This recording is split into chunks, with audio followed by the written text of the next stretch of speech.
दिनै जाबाय 2026 मायथाइनि एप्रिल दाननि 3 खालार आरो दिनै जाहैबाय गुड फ्राइडे। जोंनि मोनफ्रोमबो मण्डलीफोराव जिसु ख्रिस्टखौ खुलुमनाय सिबिनाय गाजा गोमजायै फारिलाइ खालामनानै खुलुमनाय सिबिनायखौ खालामगासिनो दङ होननानै मिजिंथिदों आरो बयनिबो फारिलाइफोरा मोजां जागासिनो दङ होननानै फोथायदों। अनजाग्रा नायगिरिफोर, दिनै आंबो डिजिटेल बे मिनिस्ट्रिनि गेजेरजों बे डिजिटेलनि गेजेरजों दिनै आङो नोंथांमोननो मोनसे गोथौ बोसोनखौ लाबोनो नागिरदों। अनजाग्रा नायगिरिफोर, जोङो गुड फ्राइडे होननाय लोगो लोगोनो जिसु ख्रिस्टनि बलिदाननि बाथ्राखौ जोङो नायो। जिसु ख्रिस्टआ माबायदि बुजादोंमोन बेखौ जोङो नायो, माबायदि खस्थ' जानो गोनां जादोंमोन बेफोर गासैखौबो जों गोसोखाङो आरो जिसु ख्रिस्टआ जोंखौ पापनिफ्राय माबोरै बायख'खो बेफोरखौ जोङो जागायजेननायनिफ्राय जोबजासिम एबा दिनै जिसु ख्रिस्टआ क्रुसाव थानांनायसिम गोबां बुंथिगिरिफ्रा बैफोर जारिमिनफोरखौ बुङो आरो मोजांनि बाथ्रा। नाथाय अनजाग्रा नायगिरिफोर, दिनै आं नोंथांमोननो बेफोर गासै बाथ्राफोरखौ बुंनानै समखौ ओरैनो बारहोनो नागिराखै एबा नोंथांमोना मोनथिखानाय बाथ्राखौ आङो बुंनो नागिराखै। नाथाय अनजाग्रा नायगिरिफोर, बे गुड फ्राइडेजों सोमोन्दो थानाय सानै व्यक्तिजों लोगोसे सोमोनांथाव जाथाया जादोंमोन बेखौ बुंनो नागिरदों। अनजाग्राफोर, जेब्लानो जोङो सोरनिबा न'फोराव सावगारि आलायनानै दोननाय नुयो जिसु ख्रिस्टनि क्रुसाव थानायखौ, अब्लानो जोङो जिसु ख्रिस्टजों लोगोसे आगदा आगसि जिसु ख्रिस्टनि आगदा आगसि सासे एबा मोनसेबाव क्रुसखौ नुनो मोनो, नङा होमब्ला अनजाग्राफोर? मोनसे क्रुसखौ नुबावो। जों गोबां जायगायावनो मोनथाम क्रुस नुयो। केबल जिसु ख्रिस्टनिल' क्रुस बे नङा, नाथाय मोनथाम क्रुस नुयो। गेजेराव दं जाहैबाय जिसु ख्रिस्ट आरो आगदा आगसियाव दं जाहैबाय माखासे गाज्रि सुबुंफोर, जायखौ सिखाव डाकाइट होननानै बुंदों बाइबेला, बिसोरखौबो क्रुसाव होनाय जादोंमोन। दा अनजाग्राफोर, बै सानै सुबुंनि बाथ्राखौसो आं बुंनो नागिरदों। बै सानैनि गेजेराव आरो सासेखौ आं बुंबावगोन।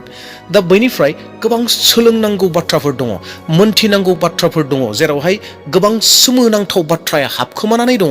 बेखौसो दिनै आङो नोंथांमोननो बुंफोरनानै होनो नागिरदों, बेखेवनानै होनो नागिरदों जे बे गुड फ्राइडेआ जोंखौ माखौ गोसोखांहोयो, बे गुड फ्राइडेआव जों मा खालामनो नांगौ, बे बाथ्राखौ बेनि गेजेरजों आं नोंथांमोनखौ गोसोखांहोगोन, नोंथांमोननो दिन्थिनानै होगोन। जानो हागौ नोंथांमोना माब्लाबाबो बे बिसयाव हयथ' सानफेराखै, हयथ' माब्लाबाबो खोनाफेराखै, बेबायदिबो जानो हागौ।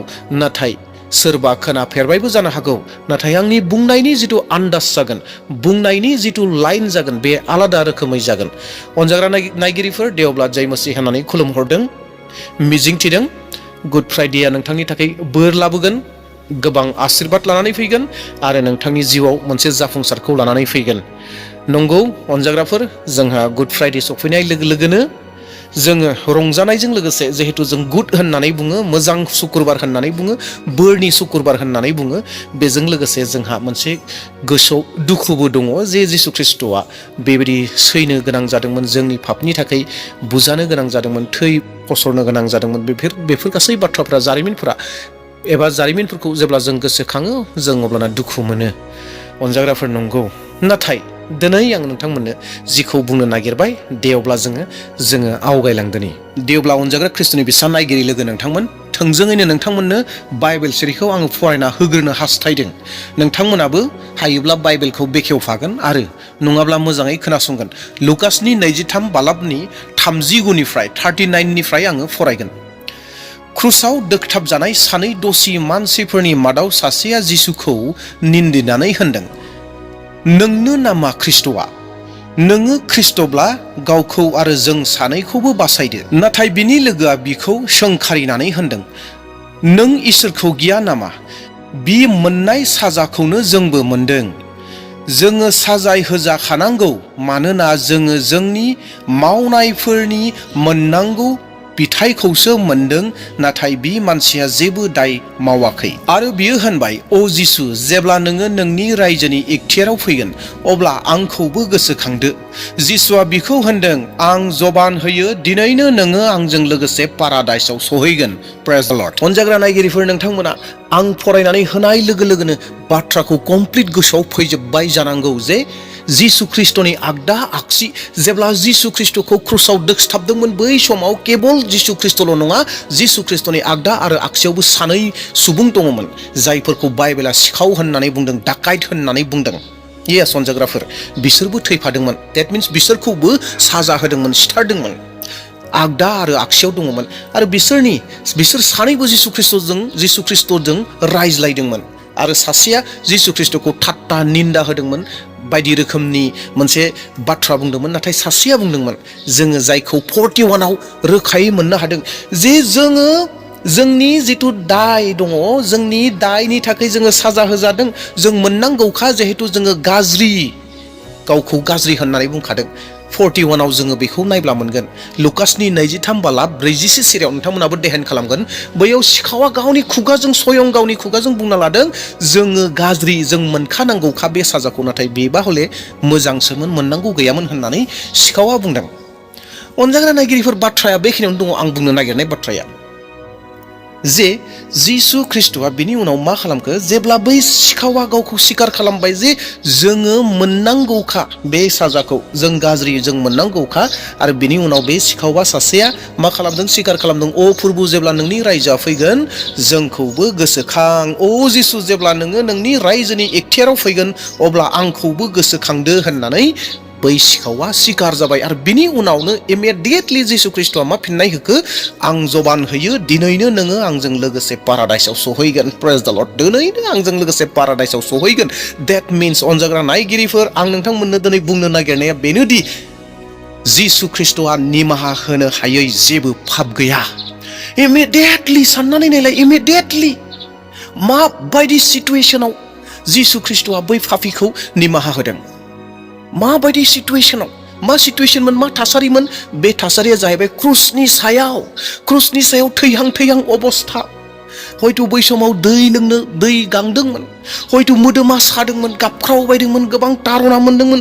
बैबायदि थासारियावबो सिखावा जेब्ला गावखौ बुंनानै लाबाय, आं पापि, आंखौ गोसोखांदो बै समाव होननानै, आरो बै समावनो इमिडियेटलि जिसु ख्रिस्ट'आ बुंनो हाबाय एबा बुंबाय जे नोंखौ आंजों लोगोसे दिनैनो पाराडाइसआव होननानै।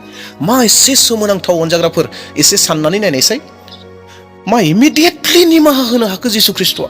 मा पावार गोनां बियो, मा पावार गोनां, मा एसे सोमोनांथाव इसोर बियो, मा एसे सोमोनांथाव जिसु बियो।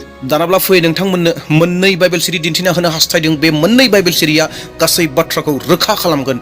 मार्कुसनि 3:28-29 सिरि, नंथारगौयैनो आङो नोंसोरनो रायथियो, मानसिफोरनि गासै पापफ्रा निमाहा होजागोन आरो इसोरनि जेङा बुंनायफ्राबो नागारजागोन। नाथाय जाया गोथार जिउनि जेङा बुंगोन, बिनि दाया जेब्लायबो नागार जाथारनाय नङा, मानोना बियो जोबनाय गैयि जासे निमाहा होजाथावै पाप मावबाय। अनजाग्रा ख्रिस्ट'नि बिसा नायगिरिफोर, 28 बालाबा माखौ रोखा खालामो, जे बुहुमाव जिसुआ निमाहा होनो हायै जेबो पाप गैया। अनजाग्राफोर, गुड फ्राइडेआ दिनै जोंनो बेखौ फोरमायो, जेराव इमिडियेटलि सिखावनि पापखौ निमाहा होदों जिसु ख्रिस्ट'आ, आरो आंजों लोगोसे पाराडाइसआव दिनैनो होननानै सदबांसा होदों, प्रमिस लादों आंजों लोगोसे होननानै। अनजाग्रा नायगिरिफोर, जिसु ख्रिस्ट'आ निमाहा होनो हायै पाप जेबो गैया, एक्सेप्ट मोनसेल', बे जाहैबाय गोथार जिउखौ ठाट्टा खालामनाय, गोथार जिउखौ रायनाय, गोथार जिउखौ नेवसिनाय। बे पापनिफ्रायल'सो जों निमाहा मोना। नाथाय आदार जेसेबांखि पाप गैया मानो, पाप मावा मानो, जेसेबांखि गिदिर पाप मावा मानो, जों जेखौ गिदिर होननानै बुङो, नङा होमब्ला? जोंनि सालायफोराव बेफोरबायदि सोदोबफोरा फैयो, गिदिर फिसा बेफोरबायदि। नाथाय बाइबेला जोंनो गिदिर फिसानि बाथ्रा बुङाखै। नाथाय आंबो दिनै नोंथांमोननो बे भिडिअनि गेजेरजों, भिडिअनि बाथ्राखौ नोंथांमोना जे खोनासंनायाव मोजां मोनो, दा बेवहाय गिदिर सोदोबखौ बाहायबाय। गिदिर पाप थाया मानो, गासैखौबो जिसु ख्रिस्ट'आ निमाहा होयो। इमिडियेटलि होननानै बुङा। जिसु ख्रिस्ट'आ पाप निमाहा होनायनि बेलायाव होननानै बुङा। अनजाग्रा नायगिरिफोर, बे बाथ्राखौ गोसोआव लागोन। जों जेब्लानो जिसु ख्रिस्ट'नि गुरियाव फैयो, सेराव फैयो, हान्थु खरायो, जोंनि गोसो गोरबोजों जोङो बुंनानै लायो, स्वीकार खालामो, अब्लानो जिसु ख्रिस्ट'आ जोंनि पापखौ इमिडियेटलि निमाहा होयो। जों दिनैनि गुड फ्राइडेनि गेजेरजों जों बे बाथ्राखौ मोननो हादों, जेरावहाय सिखावा बुंनानै लादोंमोन जे आंखौबो गोसोखां, अ जिसु, जेब्ला नोङो नोंनि रायजोनि एखथियाराव फैगोन अब्ला आंखौबो गोसोखांदो। अब्लानो जिसु ख्रिस्ट'आ इमिडियेटलि आं जबान होयो होननानै बुंदोंमोन, दिनैनो नोङो आंजों लोगोसे पाराडाइसआव सहैगोन। प्रेज द लर्ड अनजाग्राफोर बबेबा बुहुमनि हाई कर्टनि बाथ्रा नङा बुहुमनि आयेन सायनायनि बाथ्रा नङा बबेबा कर्टनि बाथ्रा नङा मास मोनसे नांनाय मास मोननै नांनाय मास मोनथाम नांनाय बाथ्रा नङा बहाबा एप्लिकेसन होनायाव माबा मोनसेनि थाखाय निमाहा मोननो थाखाय सोरनिफ्रायबा संसारनि नियम बायदि नेनांनाय नङा जिसु ख्रिस्टनियाव बे नेनांनाया गैया जिसु ख्रिस्टआ इमिडिएटलि होनो हायो जिसु ख्रिस्टआ नोंथांनि मोनफ्रोमबो पापफोरखौ इमिडिएटलि निमाहा होयो अनजाग्राफोर गुड फ्राइडेनि समाव दिनै जोंनो बेखौ फोरोङो जे जिसु ख्रिस्टआ जोंनो लोगो लोगोनो निमाहा होयो जेब्लानो जोङो बियो अनजाग्रा नायगिरिफोर दासान आंहा पाप गिदिर दं होननानै दासान आंहा गोबां पाप दङ जिसु ख्रिस्टआ आंनि पापखौ निमाहा होनो हानाय नङा होननानै दासान बुहुमाव बेबायदि जेबो पाप गैया जेराव जिसु ख्रिस्टआ निमाहा होनो हाया बेनिखायनो 1 जहननि 1:9 सिरिया ओरैहाय बुङो नाथाय जोङो जोंनि पापफोरखौ इसोरनियाव सिमान लाब्ला बियो गावनि जबानखौ लाखिगोन आरो गाहामखौ मावगोन बियो जोंनि पापफोरखौ निमाहा होगोन आरो जोंखौ गासै अधोरोमियानिफ्राय फोथारगोन प्रेज द लर्ड अनजाग्रा नायगिरिफोर दिनैनि बे गुड फ्राइडेआ जोंखौ बेखौनो गोसोखांहोयो जे जिसु ख्रिस्टआ निमाहा होनो हायै जेबो पाप गैया जिसु ख्रिस्टआ गासैखौबो निमाहा होयो गासै पापफोरखौबो निमाहा होयो एक्सेप्ट गोथार जिउखौ निन्दिनाय ठाट्टा होनाय मुगैनाय एबा लासिंसिं फोनांनाय बे बिसयनिफ्राय आलादा गासै बिसयखौ जिसु ख्रिस्टआ निमाहा होयो नाथाय जोङो मा खालामनो नांगोन 1 जहननि 1:9 सिरिया मा बुङो जोङो जोंनि पापफोरखौ इसोरनियाव सिमान लानांगोन जोङो सिमान लानांगोन गावनि गोसो गोरबोनिफ्राय जोङो सिमान लानांगोन अब्लानो बियो जोंनि गासै पापफोरखौ नागारगोन अनजाग्रा ख्रिस्टनि बिसा नायगिरिफोर दे अब्ला साननो नाङा जिसु ख्रिस्टआ आंखौ निमाहा होनाय नङादां आंनि पापआ बांद्रायबाय आंहा गोबां पाप जाबाय बुंथावै पाप जाबाय बेफोरबायदि साननानै लानो नाङा नोंथांनि पापखौ जोंनि पापखौ बे जिसु ख्रिस्टआ गासैखौबो सुनानै होनो हायो जिसु ख्रिस्टआ निमाहा होनो हायो बिनियाव मोन्थाय दं बिनियाव बोलो दं बिनियाव गोहो दं दिनैनि गुड फ्राइडेआ जोंखौ बेखौ गोसोखांहोयो दे अब्ला अनजाग्राफोर भिडिअखौ नायनानै माबा मोनसे गोसोआव जुदि नांदोंब्ला गोसोआव जुदि बोर मोनदोंब्ला गोसोआव जुदि रंजानायखौ मोनदोंब्ला लाइक होदो आरो लोगोसे बे रंजानायखौ गुबुननोबो शेयार खालाम जेन गुबुनाबो बेफोर बाथ्राफोरखौ मोनथियो आरो लोगोसे चेनेलाव गोदान फैदोंब्ला चेनेलखौ साबस्क्राइब खालाम आरो लोगोसे कमेन्टआव फरगिभ मी एबा आंखौ निमाहा हो होननानै लिरदो दे अब्ला जय मसीह प्रेज द लर्ड थैंक यू